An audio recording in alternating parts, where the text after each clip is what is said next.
बिस्मिल्लाहिर्रहमानिर्रहीम। अस्सलाम वालेकुम। आप देख रहे हैं चौथा सुतून। मैं हूं जवाद फैज़ी। नाज़रीन, आज वफाकी वज़ीर दाखिला शेख रशीद अहमद ने प्रेस कॉन्फ्रेंस की और कहा कि दहशत गर्दी का ख़तरा है। किससे ख़तरा है? उनका कहना था कि अभी भी साजिशें हो रही हैं और पाकिस्तान में तख़रीब कारी के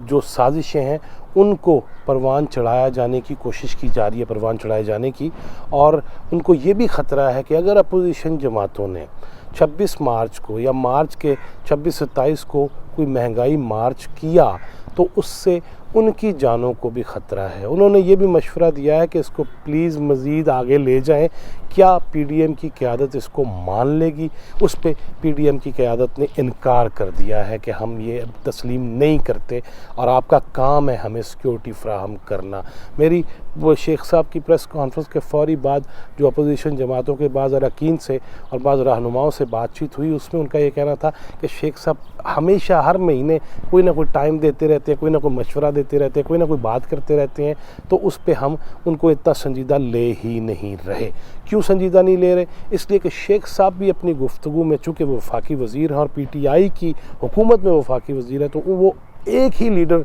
अब तस्लीम कर रहे हैं इस वक्त पाकिस्तान में। और अल्लाह के बाद तो वो कहते हैं कि है ही पीटीआई और इमरान खान, और पीटीआई भी इमरान खान ही है। जो इससे हटेगा वो जलील हो जाएगा। उनकी प्रेस कॉन्फ्रेंस के बाज़ नकात ये थे कि एक तो पीडीएम की क़यादत मार्च के उन दिनों में यहाँ इस्लामाबाद ना आए, ना महंगाई मार्च करे, क्योंकि 23 मार्च को पाकिस्तान का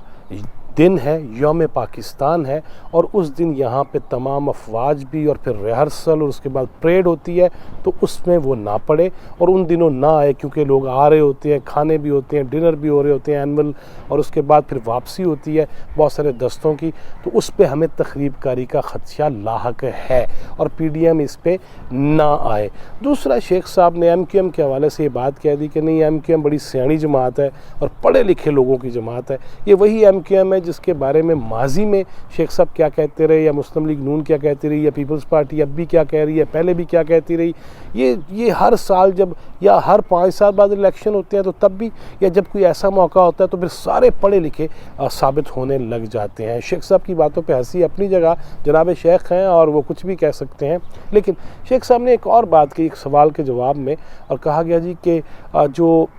लाइसेंस के बग़ैर असला है, नाजायज़ असला है, वो इस्लामाबाद में, उसकी रोकथाम के लिए आप क्या कर रहे हैं? तो उन्होंने अजीब बात कर दी कि पूरे पाकिस्तान में नाजायज़ असला है तो मैं क्या करूं? भाई, आप वज़ीर दाखिला हैं, आप क्यों ना कुछ करें? आप एक मुल्क का वज़ीर दाखिला ही अगर कहें वो पूरे मुल्क में नाजायज़ असला जी मैं क्या करा? नहीं शेख साहब, आपने ज़िम्मेदारी ली है, आप हलफ उठाते हैं, आप एमएनए का हलफ उठाते हैं, आप जब मिनिस्टर बनते हैं तब एक हलफ उठाते हैं, और वजारत दाखिला तो है ही ऐसी कि आप हुकाम बाला की सिक्योरिटी नहीं, मेरे जैसे बंदे की, एक एक फ़र्द की, एक एक बच्चे की, एक एक शख्स की, उसकी हिफाजत के हवाले से ज़िम्मेदार आप हैं, दाखिली उमूर आपके पास है। जनाब शेख ने जहाँ पीडीएम को ये मशवरा भी दिया और जनाब शेख ने जहाँ ये भी ऐलान कर दिया कि मैं ही करा, क्योंकि पूरे मुल्क में नाजायज़ असला मौजूद है लेकिन हम कोशिश कर रहे हैं, इनको ये चाहिए। और इनका ये कहना था गुज़िश्ता दिनों जब ये 2-3 दिन के दौरे पर जा रहे थे अब बॉर्डर के एरियाज़ के अंदर, तो इन्होंने ख़ुद कहा कि मैं अब आके संभालूँगा और मैं ये आके सब कुछ करूँगा।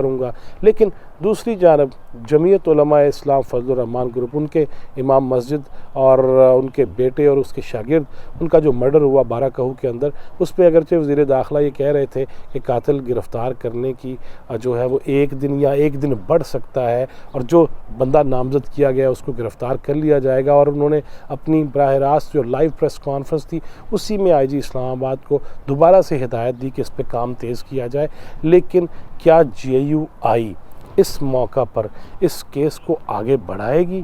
जी, चांसेस यही हैं, और कहा यही जा रहा है कि जमीयत उलमा इस्लाम इसको कैश कराएगी और इस पे अपना एहतजाज रिकॉर्ड कराएगी और अवामी सतह पे मोबिलाइज़ करेगी अपने कारकुनों को। और वो धरना भी दिए बैठे हैं और मज़ीद धरने भी इस हवाले से हो सकते हैं। और अगर बाराकहू ऐसा एरिया है कि अगर वो रुक जाए तो आपका पूरा आज़ाद कश्मीर, पूरा KPK, और पूरा KPK नहीं, KPK के बाज़ हिस्से जो नथिया गली से मरी की तरफ से जाते हैं,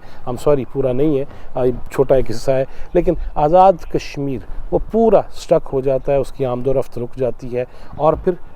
बाराकहू से आगे भी इस्लामाबाद और फिर पिंडी का कुछ एरिया जो आता है वो फैलाव है, काफ़ी हाउसिंग सोसाइटीज़ हैं और पूरे इलाके के लिए दर्द सर बन जाता है। शेख साहब को चाहिए ये कि वो मौलाना के नाम भी पैगाम जारी कर दें और जमीयत उलमा इस्लाम वालों को भी थोड़ा सा दिलासा दें कि हम इस केस को पूरी तरह प्रोब करेंगे और बाकायदा तौर पे आपके सामने चीज़ें ले आएंगे। जनाब शेख ने जहां अपनी प्रेस कॉन्फ्रेंस में ये बातें की, उधर उन्होंने हफीज़ शेख साहब का पलड़ा जो है वो भारी रखने की कोशिश की और उनका ये कहना था कि सुप्रीम कोर्ट के अंदर जो सुधारती रेफरेंस आर्डीनेंस है उस हवाले से कि हाथ खड़े किए जाएं या खुफिया रायशुमारी हो, उस पर सुप्रीम कोर्ट के फ़ैसला आने तक इंतज़ार किया जाए। लेकिन मुझे ये महसूस हो रहा है कि शेख साहब को भी ये प्रेस कॉन्फ्रेंस जो अचानक करनी पड़ गई हंगामी तौर पे, जो उनका मूड नहीं था और वो ख़ुद भी ये कह रहे थे कि मैंने करनी नहीं थी, जनाब हफीज़ शेख के हवाले से ये वज़ीर आज़म इमरान ख़ान की हिदायत थी कि आके कुछ तो एयर टाइम जो है वो लिया जाए और लोगों को बताया जाए, कुछ मामलात इस किस्म के छेड़ दें कि बात जो है वो हुकूमती सतह की और हुकूमती लेवल की जो है वो भी लोगों तक जाए कि हफीज़ शेख साहब जीत रहे ने, परेशान ना होना। लेकिन मुकाबला कांटेदार है और शेख साहब का भारी भरकम वजूद जो है वो अगरचे जनाब हफीज़ शेख के साथ है और उनके पलड़े में है, मगर शेख साहब की गुफ्तगू से ये महसूस हो रहा था कि मामला जो है वो गड़बड़ है थोड़ा सा। और MQM को जिस तरह से वो पढ़ी लिखी जमात और उनके रहनुमाओं को पढ़े लिखे करार दे रहे थे, उससे ये लग रहा था कि अंदर खाते हिलजुल मौजूद है PTI के अंदर। लेकिन मैंने अपनी दानिश में being a journalist, being a media person, ये फील किया है कि शेख साहब ने आज मुख्तलिफ सवालात के जवाब में जिस तरह से तेज़ी में ये बात की है और जिस तरह ये कह गए हैं कि नाजायज़ असला तो पूरे पाकिस्तान में महक ही करा, फिर भी कोशिश कर रहे हैं महक ही करा, ये पकड़ा जाना चाहिए जिस तरह हर चीज़ पकड़ी जाती है किसी रहनुमा की कि जनाब आपके मुंह से ये कैसे अल्फाज निकल गए। दहशतगर्दी का ख़तरा अगर मौजूद है तो उसके लिए वजारत दाखिला क्या कर रही है, उस बारे में भी जनाब शेख को बयान देना चाहिए था कि हम किन खतूत पे चल रहे हैं और क्या क्या करने जा रहे हैं और दहशतगर्दी के जो ताने बाने हैं वो कहाँ कहाँ मिलते हैं। और शेख साहब कभी ये भी अगर कह दें कि बैनुल-अक़वामी हालात जिस किस्म के बनने जा रहे हैं ख़ित्ते के अंदर भी और पूरी दुनिया के अंदर भी, और इस्लामी ममालिक की जो बेल्ट दोबारा से एक बनाई जाने की कोशिश, एक ब्लॉक बनाने की कोशिश की जा रही है, उस बारे में भी बयान कर देते तो हम जैसे तालिब इल्मों को भी कुछ समझने का मौका मिल जाता। बहरहाल अल्लाह ताला पाकिस्तान को दहशतगर्दी से महफूज रखे और हमें भी इस मुल्क की खिदमत की तौफीक दे। लेकिन वज़ीर दाखिला के